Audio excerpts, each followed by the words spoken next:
कृत्यों का प्रतिपादन, प्रणव एवं पंचाक्षर मंत्र की महत्ता, ब्रह्मा विष्णु द्वारा भगवान शिव की स्तुति तथा उनका अंतर्धान।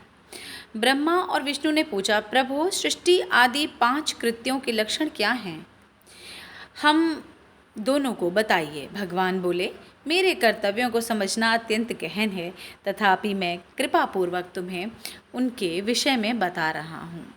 ब्रह्मा और अच्युत, सृष्टि, पालन, संहार, तिरोभाव और अनुग्रह, ये 5 ही मेरे जगत संबंधी कार्य हैं जो नित्य सिद्ध हैं।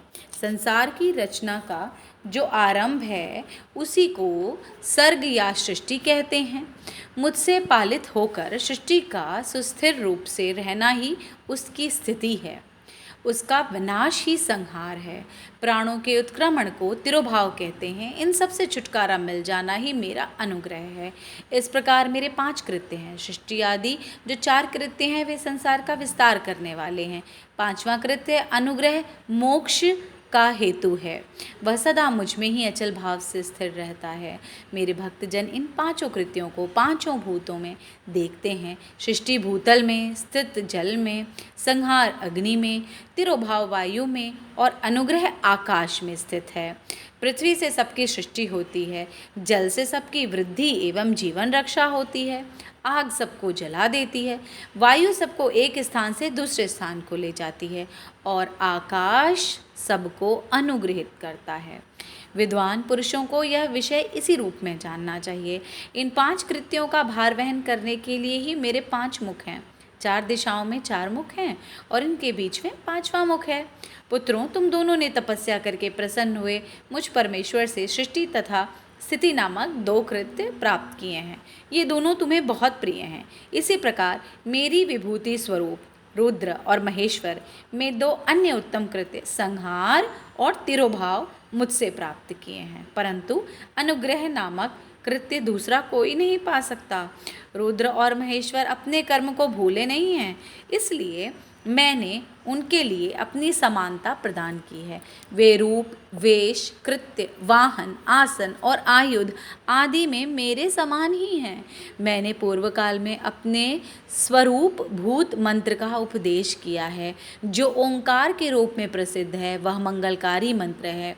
सबसे पहले मेरे मुख से ओंकार प्रकट हुआ, जो मेरे स्वरूप का बोध कराने वाला है। ओंकार वाचक है और मैं वाच्य हूँ। यह मंत्र मेरा स्वरूप ही है।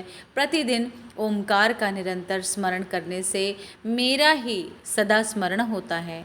मेरे उत्तरवर्ती मुख से आकार का, पश्चिम मुख से उकार का, दक्षिण मुख से मकार का, पूर्ववर्ती मुख से बिंदु का तथा मध्यवर्ती मुख से नाद का प्राकट्य हुआ है। इस प्रकार 5 अव्ययों से युक्त ओमकार का विस्तार हुआ है। इन सभी अव्ययों से एकीभूत होकर वह प्रणव ओम नामक एक अक्षर हो गया। यह नाम रूपात्मक सारा जगत रूप दोनों कुल इस प्रणव मंत्र से व्याप्त हैं। यह मंत्र शिव और शक्ति दोनों का बोधक है। इसी से पंचाक्षर मंत्र की उत्पत्ति हुई है, जो मेरे सकल रूप का बोधक है। वह आकार आदि क्रम से और मकरादि क्रम से क्रमशः प्रकाश में आया है। ओम नमः शिवाय यह पंचाक्षर मंत्र है। इस पंचाक्षर मंत्र से मात्र का वर्णन प्रकट हुए हैं, जो 5 भेद वाले हैं। उसी से शिरोमंत्र सहित त्रिपदा गायत्री का प्राकट्य हुआ है। अ, ई, उ, अ, ऋ ये 5 मूलभूत स्वर हैं तथा व्यंजन भी 5-5 वर्णों से युक्त 5 वर्ग वाले हैं। उसी से शिरोमंत्र सहित त्रिपदा गायत्री का प्राकट्य हुआ है। उस गायत्री से संपूर्ण वेद प्रकट हुए हैं और उन वेदों से करोड़ों मंत्र निकले हैं। उन मंत्रों से भिन्न भिन्न कार्यों की सिद्धि होती है, परंतु इस प्रणव एवं पंचाक्षर से संपूर्ण मनोरथों की सिद्धि होती है।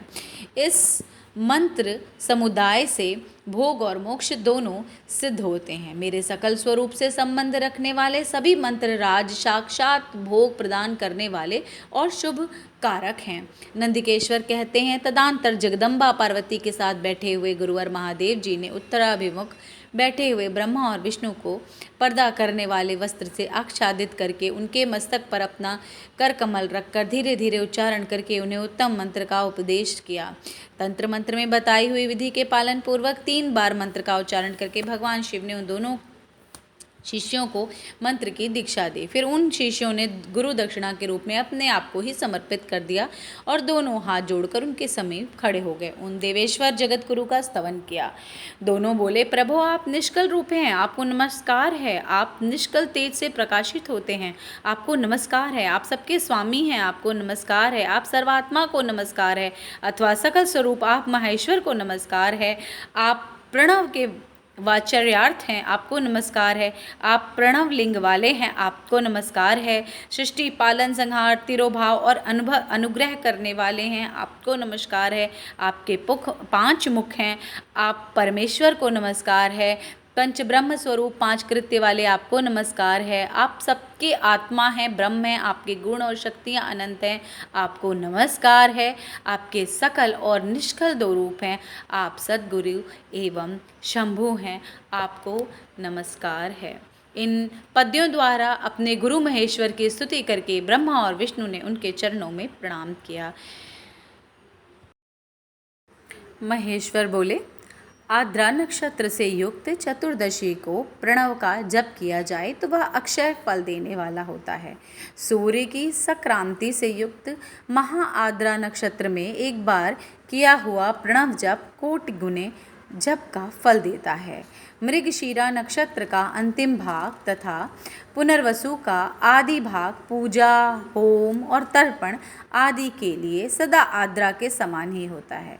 यह जानना चाहिए, मेरा या मेरे लिंग का दर्शन प्रभात काल में ही प्रातः और संगव यानी कि मध्याह्न के पूर्व काल में करना चाहिए। मेरे दर्शन पूजन के लिए चतुर्दशी तिथि निशित व्यापिनी अथवा प्रदोष व्यापिनी लेनी चाहिए, क्योंकि परवर्तनी तिथि से संयुक्त चतुर्दशी की ही प्रशंसा की जाती है।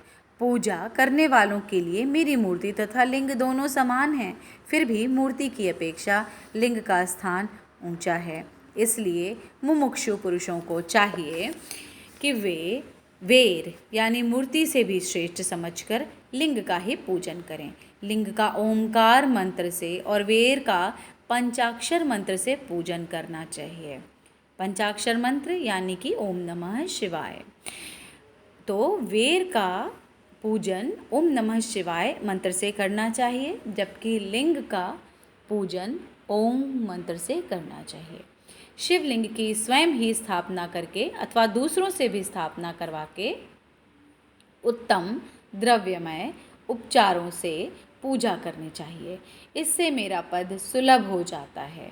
इस प्रकार उन दोनों शिष्यों को उपदेश देकर भगवान शिव वहीं अंतर्धान हो गए। अध्याय 10 समाप्त।